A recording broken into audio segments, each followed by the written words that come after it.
totally missed filming that entrance bit with Samuel Bennett's voice. What was that? He's nice and British. Yeah, it was a very British voice. This is Dirk. You can't see him, it's dark. Hello. I don't have Samuel Bennett's voice. Okay, that's alright. Hello and welcome to the panel for Dirk Gently's Holistic Detective Agency, our new show on BBC America. Proudly joining other incredible shows like that one where people compete to be a doctor. Compete to be a doctor? You mean Doctor Who? Yes. Is it not like The Bachelor? No. Well, what's it about then? I'm not sure. I think it's like Star Trek with a lot more yelling. Ooh, sounds fantastic. Anyway, from the network that brought you Doctor Who and Shadow Orphan, and the author who brought you The High Stepper's Guide to England. It's The Hitchhiker's Guide to the Galaxy. It's not a guide to England. What? Wasn't he from England, though? Yeah, but his books don't matter. Reading is silly. When you've seen the screen adaptation of something, it makes the original outdated and worthless. That's not just my opinion. It's the law. Oh, okay, first off, that's not true. And secondly, this is Comic-Con. These people love reading. They love fantasies, they love the originals and the adaptations. I mean, they paid to be here in this sweaty crowd of pushy, half-naked humans like a punk show with no music because they are not a casual audience.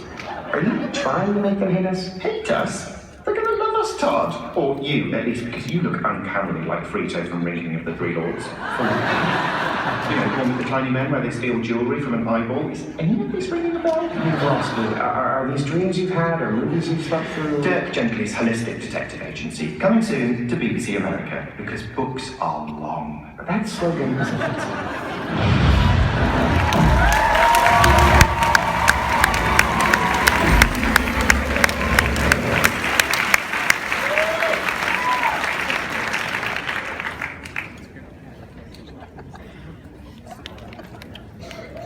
Such a big room. Yeah, look how big it is. It's black, but take my word on it, it's a really big room. I'll take your word for it. How many people do we have? 6 people on the camera. Who's that? It's the moderator. Oh, I don't know. My name is Tim Leong. I'm the creative director at Entertainment Weekly, and you guys are in for a real treat. Are you guys excited? Are you guys excited? My very special privilege to introduce for the very first time the stars of Dirk Gently's Holistic Detective Agency. We have showrunner Robert Cooper.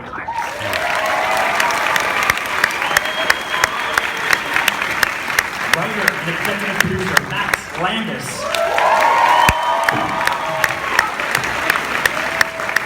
Jay Bichette.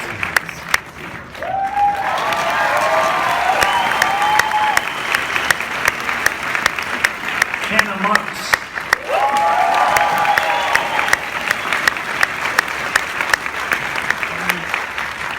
Samuel Barnett.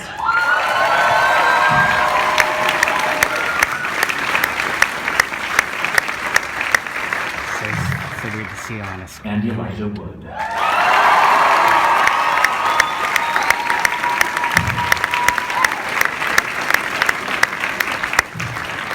So you guys are in for a bigger treat than you even realized. We are going to show for the very first time. Get it?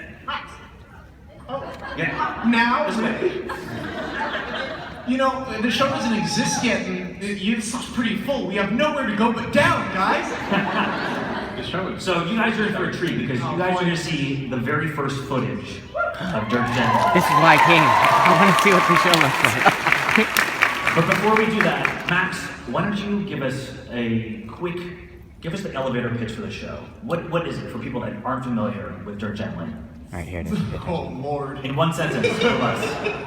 In one sentence, it's a thriller, a very funny thriller that isn't necessarily a comedy, although you will laugh a lot, about a group of people who seem disparate and only tangentially, vaguely relevant to each other, some not at all, who are gradually proven through the inexplicable ties of the universe itself, coincidence and the rarer, sexier coinkydinks, to be all part of one thing.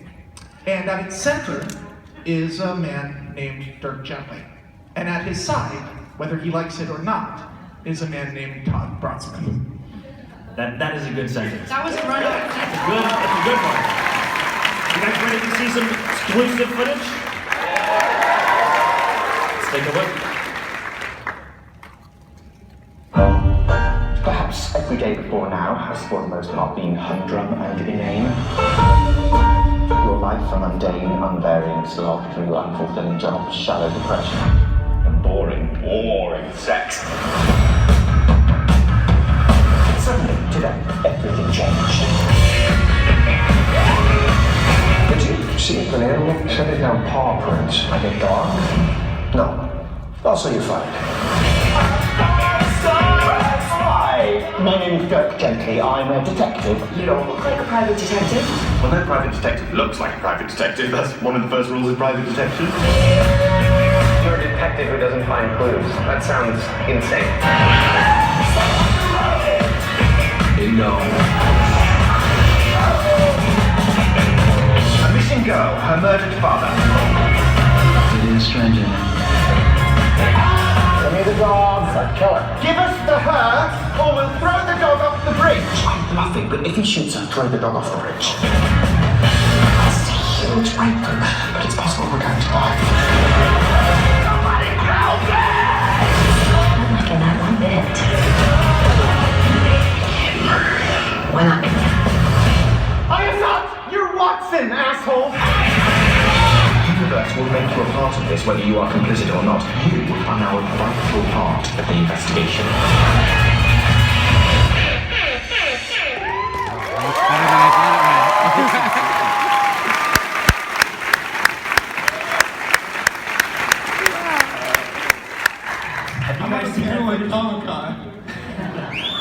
Have you guys seen that footage before? Have you seen parts of the show?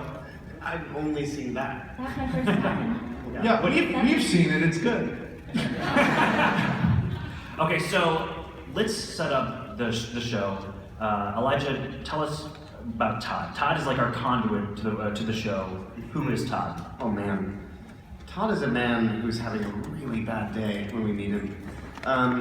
Todd is a guy who's made some very poor decisions in his life that have sort of led to this moment where his life's crumbling around him. And at that very moment he meets Dirk, who basically tells him that he is going to be his assistant and that he is a private detective and they are going to solve the case. To which, Todd is completely averse and wants nothing to do with it. And ultimately, Todd is sort of the audience's eyes to a certain degree, because the world that Max has crafted within the context of the storytelling is very grounded. It's very much our world. And then as soon as Todd meets Dirk, he's thrust into sort of a world of heightened reality and all kinds of strange occurrences and characters and tangents that my character is constantly sort of in awe of and wants to get the hell away from. And ultimately he sort of does reluctantly become the assistant that Dirk wants, whether he likes it or not. Great. Samuel, tell us about our title character. Well, Dirk thinks he's a detective, but isn't necessarily a detective. He kind of has, I guess his superpower would be sort of really weak psychic ability. It's not even really psychic. He senses connections between seemingly completely random things and believes that everything is connected and interconnected, and that is his strength. But he has absolutely no way of knowing what to do with those connections when he sees them, which is why essentially he needs a sidekick or an assist friend, as he calls Todd. And there are certain things which I won't give away which lead him to choosing Todd to do this, but essentially Dirk, because he has this ability to see connections that other people can't see, he's kind of really lonely.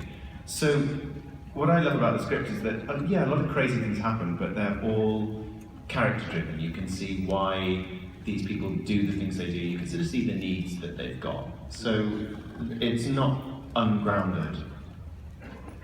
Hannah, tell us about your character. I play Amanda, who's Todd's younger sister, and I have a made-up Max Landis disease. It's better than the women who have the real Max Landis disease. I set you up for that one, I'm sorry. Yeah, thank you for lowballing that in. My disease is called pararigulitis, and it causes hallucinations that feel real and very painful. So constantly I am near death and agoraphobic. I can't leave the house because I'm always scared I'm gonna drown or light on fire. And Todd helps me through that. I did Google pararubulitis. So did I. It's I not thought it was real. It's not real. It's a nerve disease caused by misfirings in the brain. It's very tragic and very rare. It's also not real. Jade, tell us about Farah. Farah is a super badass, totally competent, security officer, private security officer. She's like, a mama bear. She fights hard for the ones that she loves, but she's also, a little OCD, a little neurotic. She has her moments, which I think kind of, make her really relatable. At least for me, I can be a perfectionist, and I think that is embedded in Farah. She beats herself up a lot when she gets herself into these really sticky situations. So she takes care of these guys when they get into bad news bears. And Max, tell us about your hair. I had a bet with myself because I'm 30. I would turn 31 in a week, and I never dyed my hair. I always felt bad about it. I tried once and I failed. And I was 30 and I'm doing pretty good in my career. And so a little under a year ago, I was like, people never take me, I sell scripts and I get movies made, but I always feel like someone is looking at me, sometimes him, who is a crazy little kid? And I was like, I gotta dye my hair before I turn 31, because otherwise, the only advantage women have on men in our entire culture is they can dye their hair any color at any age, and someone will go, that's cool. Good for you, you're killing it. But if you're a guy and you dye your hair pink for the first time when you're 35, people are gonna be like, are you okay? So I was like, I gotta set a precedent, because it might be weird forever. And I made a bet that if both my TV shows got greenlit, I would dye my hair rainbow. And I thought, that'll never happen, so I'll never have to deal with it. So,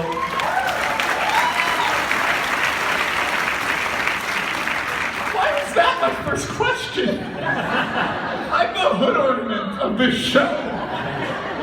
now we have I'm not glad you didn't ask me about that. Now we have a baseline for the show. We have also a lot of super fans out there, right? How many of you guys are Douglas Adams fans?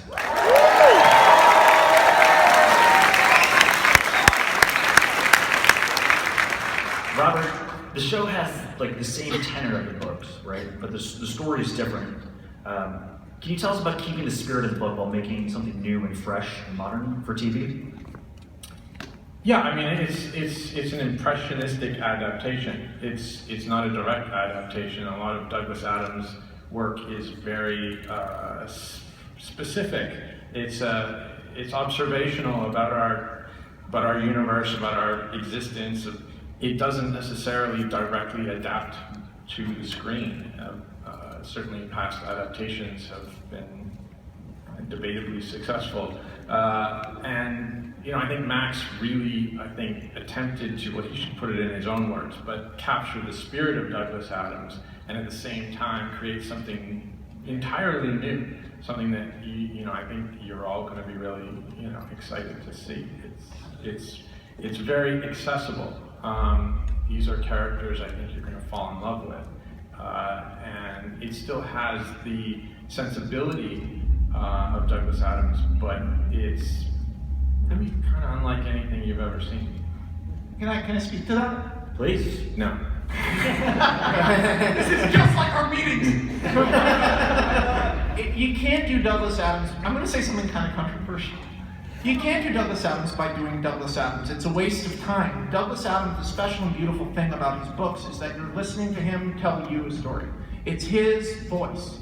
The reason Hitchhiker's Guide to the Galaxy will never really work as a movie, and if you love that movie, I don't, it's an interesting movie, is because the devil's in the details. What's special about his work is the details, and there are so many. So anytime you adapt it, any of his plots, any of his stories directly, any of his characters, you'd be cutting off back.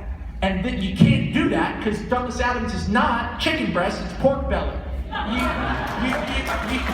every piece of fat you lose flavor until you get a bland story about a quirky detective. You don't want a bland story about a quirky detective. You want an electric monk going back in time. You want a bird as a plane, and you want the fucking Norse gods in wheelchairs. You know, and there's no way you can set that up without getting it noted to oblivion. So I was just like, fuck it. I'm not gonna waste time pretending to be Douglas Adams. Instead, I'm gonna take everything I know from reading all of his books multiple times, and I'm gonna make my own fucking thing that's like his thing, that uses his thing. And the most surreal feeling of my life was them putting that picture in Entertainment Weekly, and for the first time I was aware that Elijah and Sam, one of my characters, was literally standing next to a Douglas Adams character. That's fucking insane.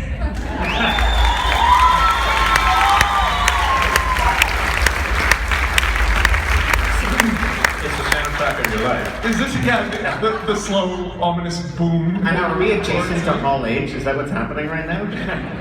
So Samuel, I know what a detective is, and I know what a detective agency is, but I don't think I still fully understand what a holistic detective agency is. Well, I'm gonna steal Rob's answer on this. Sorry, Rob. Damn you. Sorry. You credited it. It's not stealing. Well, the word holistic is used by people to describe something when they don't know what they're doing. So they go, yeah, no, it's very holistic what I do, and that's kind of what he does. But thanks, Rob. But I guess what Dirk wants is a group of like-minded people, but no one else will think like Dirk because the way he thinks causes such random chaos. But I guess the idea is that every single random event, tangential thing, every clue that seems utterly unrelated, in Dirk's mind will eventually lead back to the solution to the mystery that he's trying to solve. And that's how his agency works. Yeah. And Elijah, tell us about their relationship. It seems like a somewhat odd pairing. Oh, it's very odd.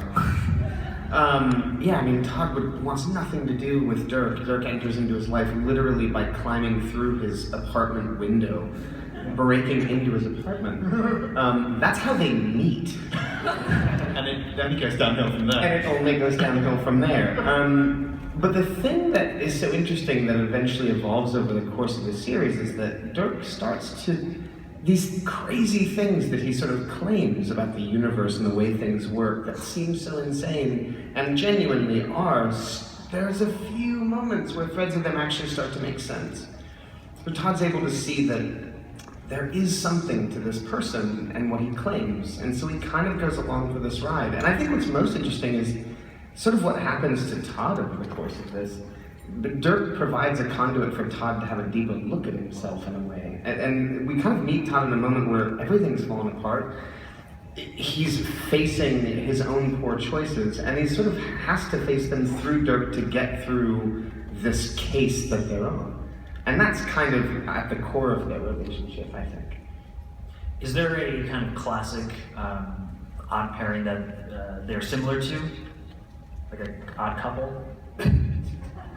Yeah, Funny Wilfred, yeah, that's interesting. Yeah, I mean, no, it's different from Wilfred. It's initially similar in the sense that there's that push and pull, but there's no antagonism, so it's really different in that sense. It's quite unique. I think what's great about them is that they don't realise how much they need each other. It can look like, you know, Todd's life is a mess and Dirk's coming in and going to change his life, but actually, Dirk's incredibly lonely. I mean, I always think this, that Dirk would die about 20 times in the first episode if it weren't for Todd. Just say it, guys.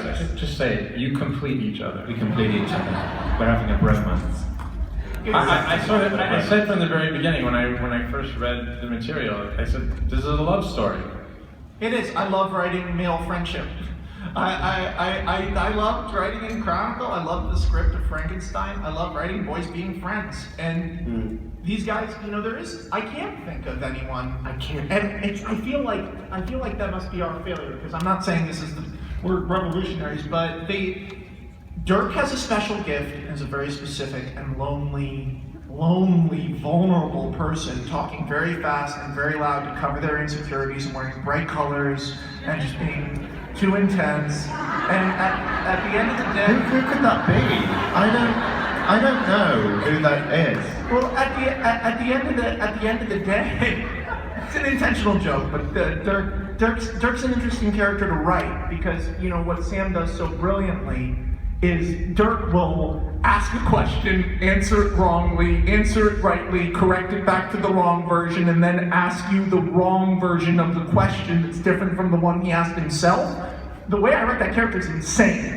And watching Sam do it, it becomes clear how frustrating he is to listen to. Todd is just endlessly sort of frustrated, but Todd is not Watson.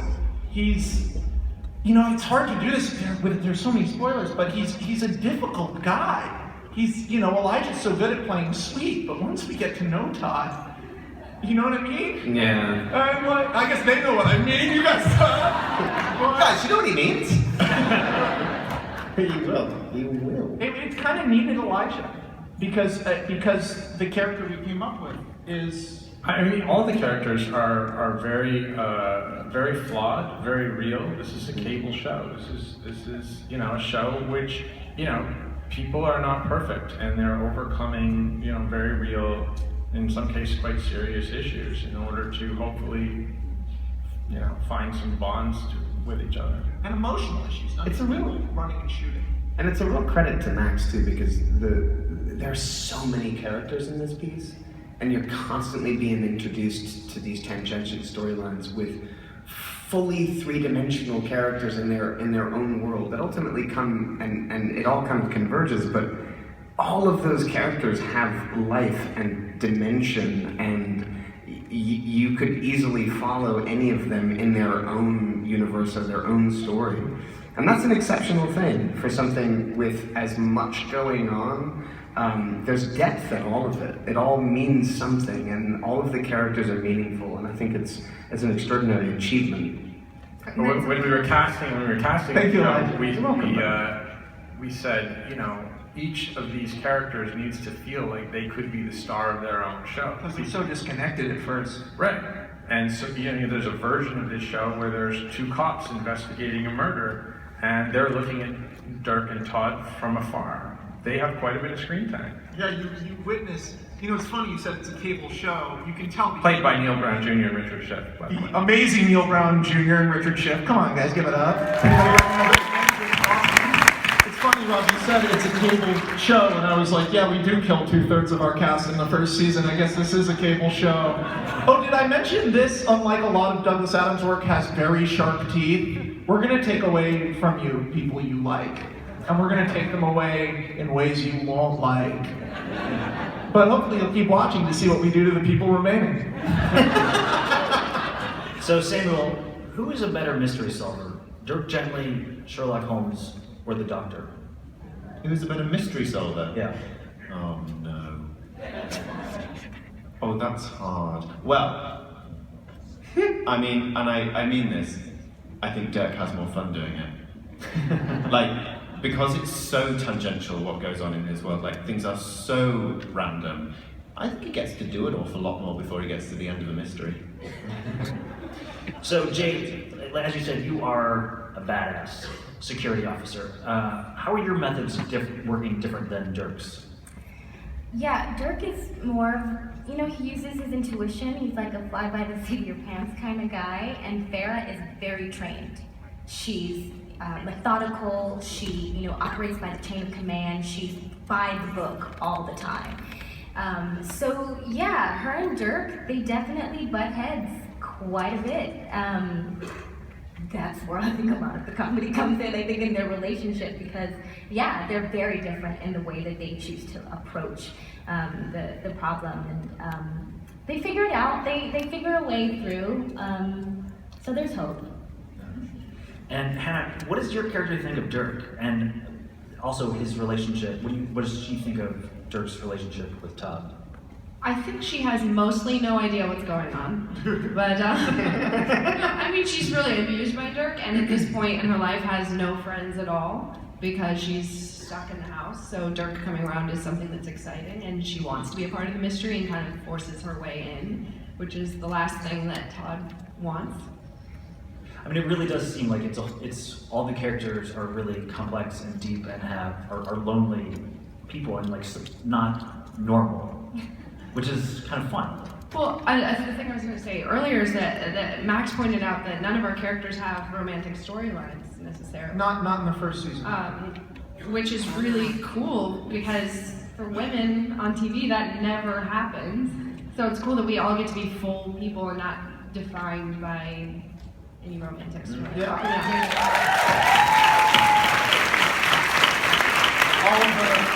All of the three lead women on the show, one of whom isn't here, although you saw her, Fiona, I love you. You saw her in the trailer. You can't kill him. Why not? She plays a character named Bart. You know, my favorite character in the show. Who Dirk one time describes as a homicidal dirt muppet. That's accurate. She is a frightening character, but the girls of the show and the boys of the show, the theme of the first season is people making mistakes in their past and missing something in their present. Farrah Black her anxieties and stuff have cornered her, and then her boss is the victim in the first season. That's how she comes into their life. She's trying to save someone's life the whole season. She doesn't have time to fall in love with Todd. You don't need to shove that in there. She's trying to save someone's fucking life. One of her mentors just died. She doesn't need to get laid this week. We're not talking about boys, we're talking about how to survive. Yeah, and Amanda is trying to survive emotionally because her life fucking sucks. She's lighting on fire and freezing to death and drowning. Spoiler. Oh, well, not really. It's hallucinations. Google pararegulitis. You can learn all about it. It's a real thing. And Bart is... What even is Bart? Is giving away the term holistic assassin too much of a... I just kill whoever I feel like killing and I assume they were my target. That just sounds like a murder spree. I never killed the wrong person. I have killed a lot of people, though. So, Elijah, when and where is this show set? When and where? Yeah. It's set in 2017 in Seattle, Washington. So... Was that a boo for Seattle? Where are we? Seattle? Do Seattle and San Diego have a bay? Boo burns. Why is that significant? Why in the near future? Why is it in the near future? Why Max? Max?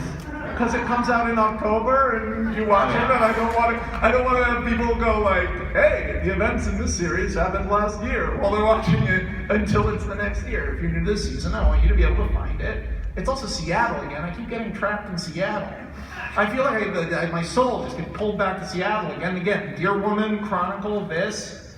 God damn it. It's a nice place. It's a great city. It is. Except for the person who booed out there. I didn't care for it too much.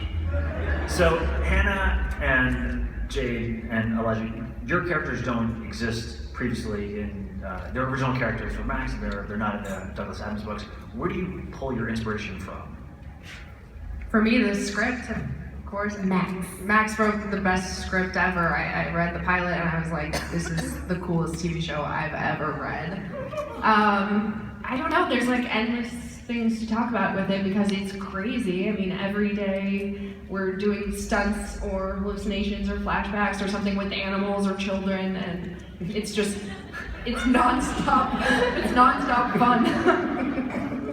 Yeah, I would say the same thing. I remember when I read the pilot and I was like 5 minutes in and 3 times I was laughing out loud and had to stop myself and Google who wrote this because it was just so amazing. I remember reading like some of the material that Max wrote for Farrah, and in terms of inspiration, like it's all there on the page. Like there was this one like huge monologue that Max wrote, and just for the audition. Right, that's fine. It was just like how I can liken it. It's like when you have a fight with someone and it didn't really go well, and you're home and you're like coming up with arguments. If you have to fight again in the mirror, that's Farrah. That is a Farrah moment, and it's all there on the page. So for me, that's where I get a lot of the inspiration. It's clear from Max's writing. He's awesome. Yeah, I'd say the same. I mean, it's all in this.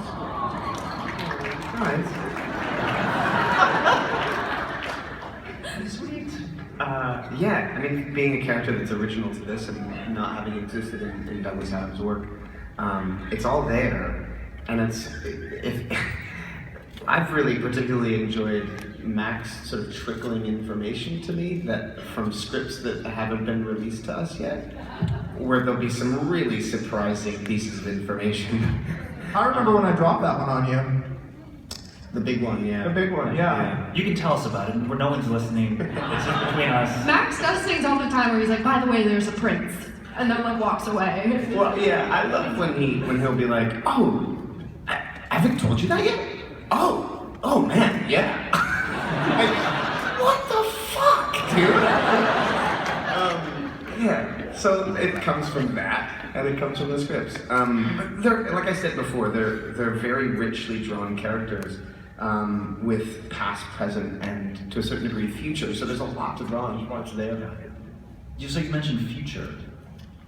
What? Oh, he didn't say anything about that. He said nothing about that.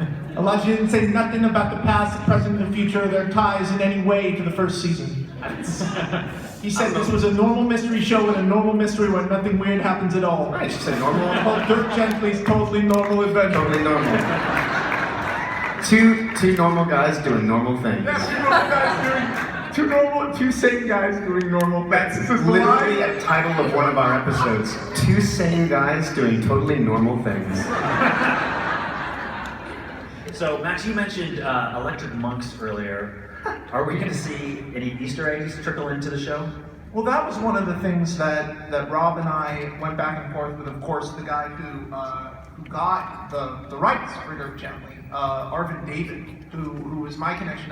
The first two people on the project were him, and then me, and then alongside me came in IDW, Circle of Confusion. We sort of all hit it at the same time. And you know, he absolutely adores the books and produced them as a play when he was a teenager that Douglas Adams showed up to. It's like an incredible story that he's not up here to tell, which is a bummer. But he really wanted more stuff from the books. And he writes the comics now, which you should read. If any of you like them and read them, good. If you don't know they exist, they do. And he wanted more stuff in the books, but I think we both worried. You know, the books did happen in some form in the show. There are references to them. But in what form they happened, what I always say is that the books are the version Dirk would have told you, where he was a very good detective and he worked it all out, and then you meet Dirk and you go, I don't think it happened like that. I feel like someone helped you. You know, there was that show, Psych, about a brilliant detective pretending to be a shitty psychic. Well, first of all, our show's R-rated, so it has that on Psych, but second of all, our show is about a shitty psychic pretending to be a brilliant detective.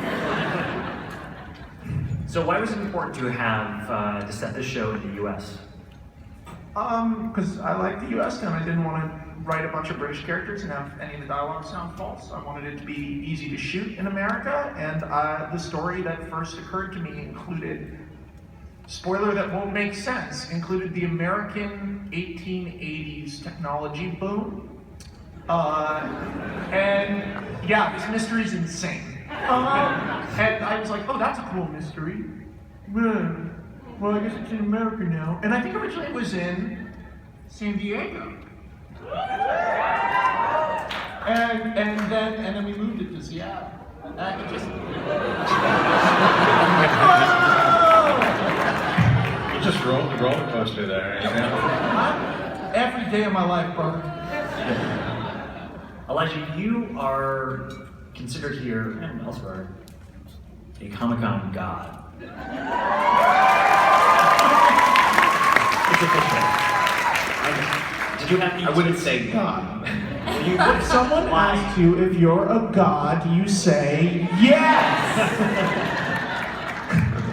Did you give your tips? Ghostbusters love Lewis McCarthy. Did you give your Love stars that's the only tips on how to survive the show? Comic-Con, not really. The unfortunate fact is that it is their first experiences, but unfortunately because we've kind of come in for this day and then have to leave, they don't get the experience of getting to walk the floor or any kind of See, I know. This is Literally, we've been doing Comic-Con press all stuff. day. That's all we've done. This is beautiful because we get to see you in this capacity. But so no, yeah, there was nothing to impart on them because there's so much of the convention that they haven't gotten a chance to see or won't this time around. So I will. I don't know. I feel like actually, genuinely, Max is a better ringleader than I am for Comic-Con. Right? What do you Not anymore. Back when too many people saw wrestling isn't wrestling, and they saw only 4 of these people. But they saw me on Screen Junkies or whatever, and now I can't. I used to be able to sort of move in silence, and I'm not Elijah Wood. I think if you get rid of the hair, well, then and people dress will think I'm out of inconspicuously because you kind of have a bit of like a superhero. You're a superhero a little. Yeah, year-long cosplay. Don't remind me. I'm pretending to be a person with confidence. Samuel, what is it like filming on set? What is the mood and attitude on the set? Well, it's a bit like a holistic. it is a pace. It is a holistic pace for filming. It's crazy because actually every single scene is crazy. There is not a normal 2 people just talking and sharing a moment scene. There is so much action, and yet somehow we have to keep it character-driven and keep it very real and in the real world where these extraordinary events are happening. So on set, like every day you come in and go, oh, okay, today I'm being chased by an electric rhino. Cool, good, and now I'm entering a death maze. Okay, great, what's next? Every day is like that. So we're actually incredible. That's actually the same episode. I didn't want to give too much away, but we have to be incredibly focused. We don't have all the time in the world, and everyone is it's a pleasure working with these guys because everyone turns up and they're just on it. So it's fun. What's the weirdest thing that's happened on the set? I dislocated my shoulder. I don't know how weird that was. It was painful. It was weird to hear about via email. I wasn't there that night. Do you remember that? Getting that email? Sam fell. Seems okay. No, Sam actually dead. Sam alive but sad. Everything fine. Everything not fine. Sam in hospital. Just kidding. I'm like in my apartment in Vancouver, like, at like 1 a.m. I think one of my favorite things is we all did an escape room together when we first got there and didn't get out despite being on a detective show. You're so bad. How's that? That's right, it's a detective show. It's not a detective show. The clues don't make sense. I could go to a detective show. Look at me, I'm a fucking clown. You could design the escape room, you just can't get out. Exactly right. That's a metaphor for every relationship I've ever been in. Anna actually said, say the way you described the show earlier today. I said our TV show is an escape room as a TV show. Yes. Brilliantly said, and you'll know what that means once you watch Thank it. you. So how did you dislocate your shoulder? How did you dislocate your shoulder? Oh, I wish it had been like an amazing, crazy stunt. I slipped. We were doing a night shoot, and it had been raining, and we were on a very old wooden bridge, and I just had to run behind the car, but actually I was just walking sort of quickly around the corner, and I just went, my feet just went, I put my arm out on the back of the car, my body went down, my arm stayed up, it popped out. And I swore a lot, very loudly for a long time, and then it kind of went back in, and I thought, I'm fine. So we carried on. And there is a particular scene on that bridge where you see me walk forward and my eyes are suddenly full of tears. And that was the moment when the adrenaline left. And I thought, oh, I'm gonna die. I feel really sick and weird. And then I went to You're such ER. a trooper. You're so good at No, it's denial. I wasn't a trooper, I was just in complete denial. It works because the stakes in that scene are you're maybe gonna die. Yeah, it totally worked. I felt like I was. So, what real life mysteries would you guys, let's go online, what real life mysteries would you want Dirk Gently to solve for you? I think it'd be really fun to see him figure out the Loch Ness Monster. What do you reckon? Yeah. I mean, I couldn't even begin to imagine where he starts. Where he'd start, yeah, where he'd go with it. Someone would have a sore throat. You're writing this right now. No, I mean, okay, so the way, asking that question is problematic, like when you asked what's a real life mystery, although Hannah, I know you've been working on an answer, because if Dirk Gently's on the case, it means he was meant to be there. So if Dirk Gently shows up and says, I'm working this case, and he's hired by you, that means something really weird has just happened to you, something really weird is happening to you right now, or something really weird is going to happen to you soon. And that's going to be the start of an avalanche of things. Dirk solves the cases he's meant to solve. So if you're like, shit, I lost my car keys, and Dirk arrives and is like, you seem lost, where's your car keys? And you're like, it's a sign to run, but you won't be able to get away. The universe connects everything. You're gonna end up in Sherwood Forest, being chased by the sheriff of Nottingham, and from there, you're gonna go into this like really scary hip hop club where these guys the two of the guys are secretly gay, and they've been dating for years, and they deal drugs, and then it turns out that those drugs are actually from a UFO that crashed in 1981. And when that UFO starts its engine, it sucks all the metal in a 300-mile radius to it. When you were driving by, it sucked out your car keys. There they are. Season 2. You just totally ruined my answer. I feel like Rob was doing such a good, we were in press all day. Rob's been doing such a good job articulating parts of the show that we've all sort of been stealing. I feel like a proud father.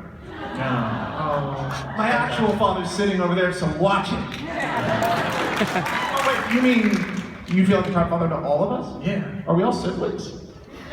Oh wait, am I the mother? My dream.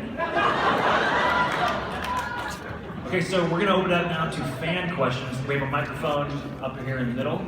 Reminder, questions begin with who, what, when, where, how, why, and not I.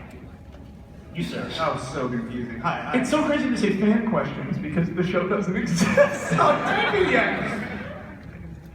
I'm Max Landis, big fan. Oh, thank you, Carlos. I just had a question for you.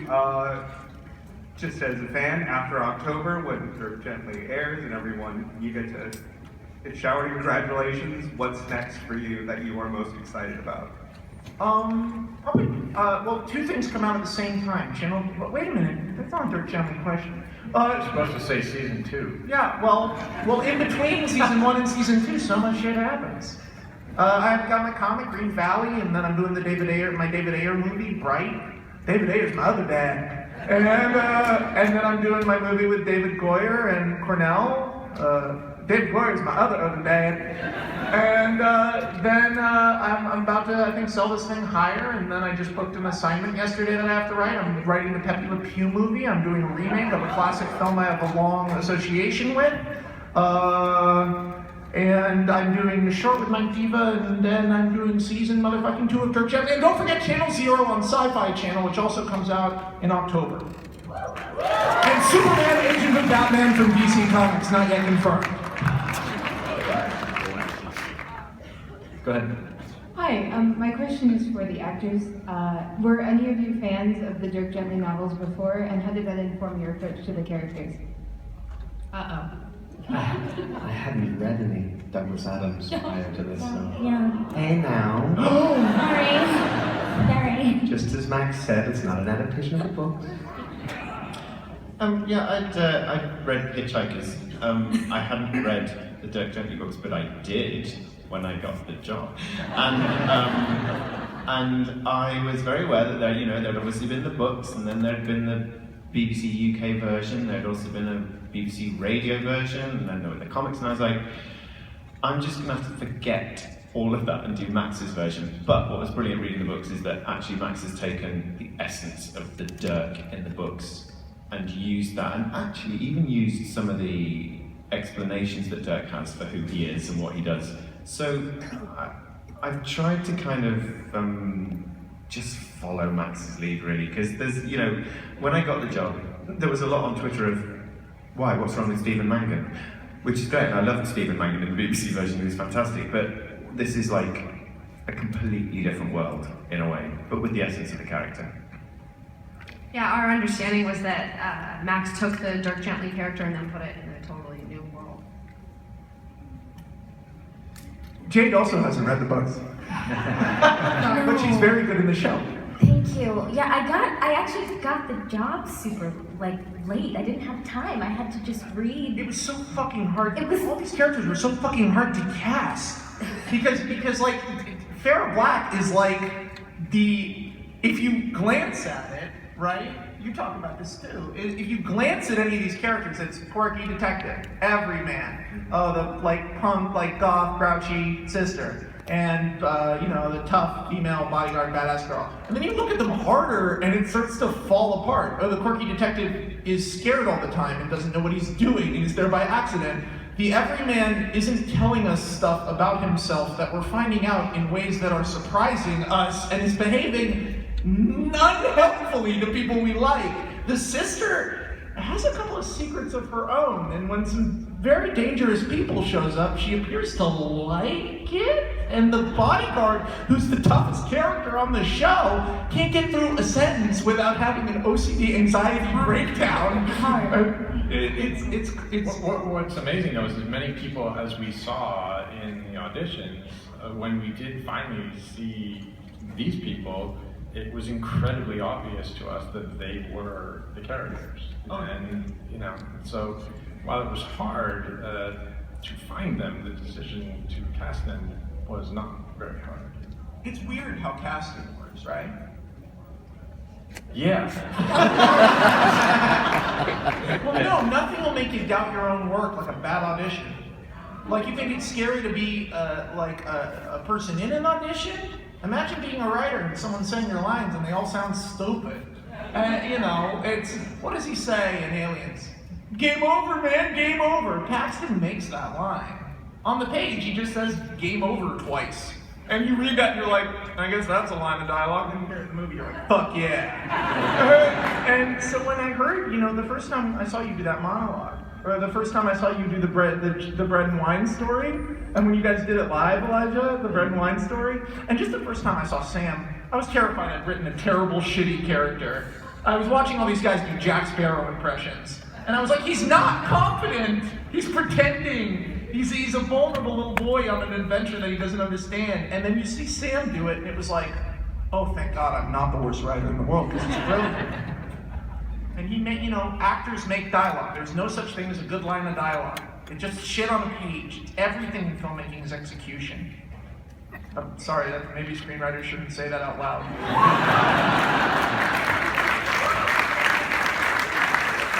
Go ahead. Hi, everyone. Well, I read the book, and early on, some of the writing was confusing. What I loved, and I found this hilarious, the scene where the two professors are talking about the couch. Oh, Chronotis?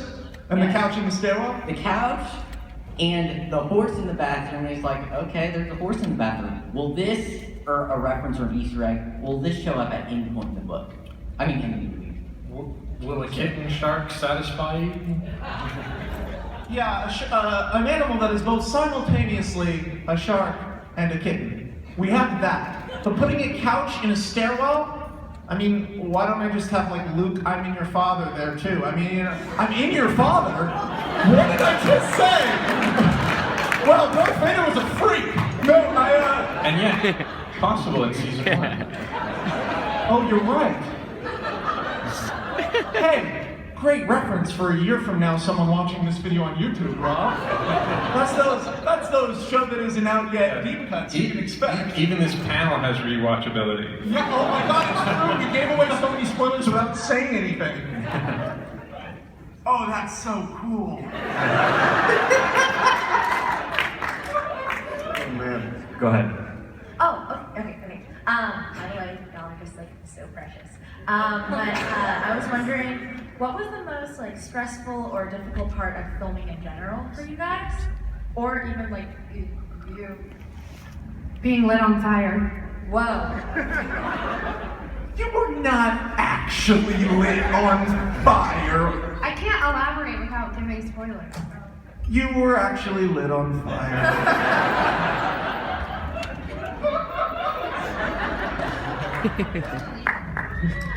Okay. Oh, and drumming. Okay. Okay.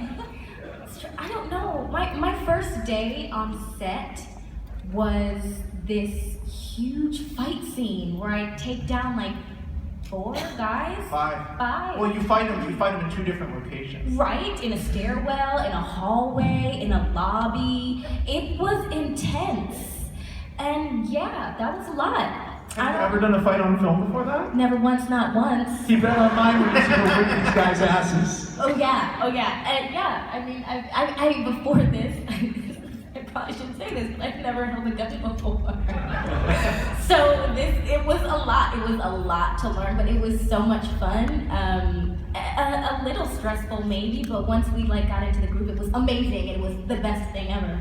So yeah. I mean, there isn't one thing. It's a cumulative thing when you're producing television. I mean, we're not saving lives here or anything, but it's kind of like at the beginning of the season, sticking your finger in an electrical socket and trying to remain calm for the next 4 months.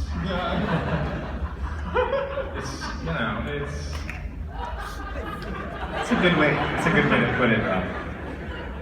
I agree. I've come up with a few analogies in the course of this particular show. They're all that graphic and wonderful. Yeah. One of my other favorites is that it's like being a surgeon trying to save a stabbing victim's life while the murderer is still stabbing them. Oh, that's my new favorite. That's good. It's like that meeting you've had a million times with execs, where they're giving you the notes, and then you're waiting for the other shoe to drop, and maybe these people haven't had it, and you're waiting for the bad note, and then you realize the bad note isn't coming, and the limits of your ability to execute what you're doing is you, and it's like fighting yourself. It's punching yourself in the face while singing the national anthem, or just ripping your arm out of its socket, but I don't think that compares to me being stressed out. So let's go to the next one.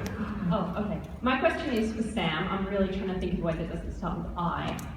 You were in the History Boys, obviously, 10 years ago. And oh my gosh, 10 years. you guys are doing some really big things right now. And I'm just wondering which one of those, I saw it on opening night in Sydney Theatre Company, by the way. And I'm just wondering which of those projects, you've got Dominic on Preacher, Jamie Parker as Harry Potter, Sam Anderson, Doctor Who. Which are you sort of most impressed by or jealous, and do you think this is a better gig or Wow. I'm definitely not jealous, because what was great about that group of guys is that none of us were going up for the same jobs. We were all 8 such incredibly different actors. They were all going for different things. So, I mean, I wouldn't mind being in a Harry Potter play in London. That's fine. But whatever. But everyone's done incredibly impressive things. Like James Corden is now James Corden. I mean, what? And Dominic and Sam. I mean, it's insane how well everyone's done, and I remain sort of humbled watching their work. Like Russell Tovey doing Looking, and he's just started on Broadway, and they're all insanely talented, and we're all still in touch, and I love them to bits. They were my family for 3 years, so I'm incredibly proud of them all, and hugely jealous. God, doesn't that sound like it's you guys are the geek version of the 1980s Outsiders?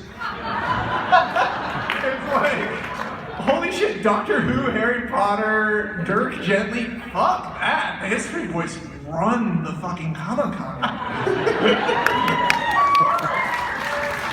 We have time for one more quick question. This one's for Elijah. I just wanted to know how you feel about following in the footsteps of Billy Boyd as Dirk Gently's sidekick. Did he do it? The BBC radio version. Oh, no way, I didn't know this. Shows you how much I keep up with my friends. That's incredible. I have to talk to him about that. And I feel really awkward. It's okay. What if we called something else, though? It wasn't Todd. Well, I mean, Ish. Maybe Todd by another name, who knows? And Scottish or English? Scottish, he did it. Macduff, Richard Macduff. Right. Yeah. So unfortunately, that was our last question. But That was the last question. the good news is they're going to let us watch that footage one more time.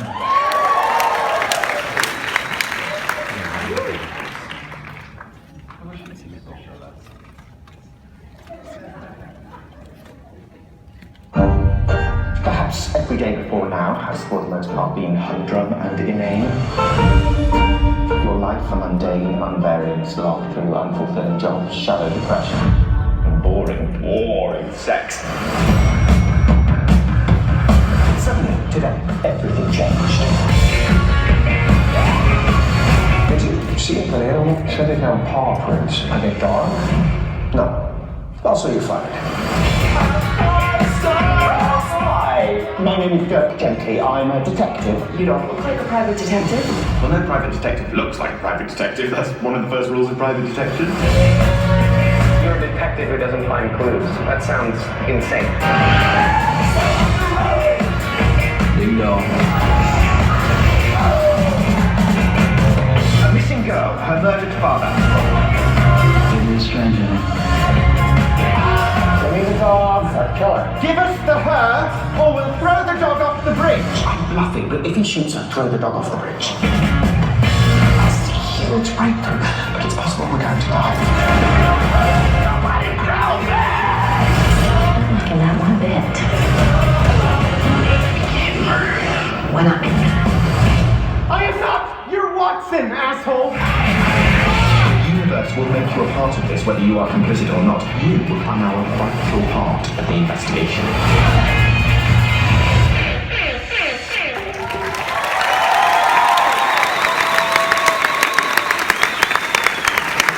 Holistic Detective Agency coming to BBC this October. Give them a hand, guys.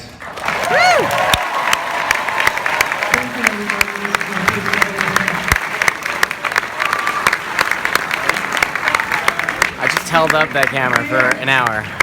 Well done. My arms are really tired. Wow. That's it, October 22nd.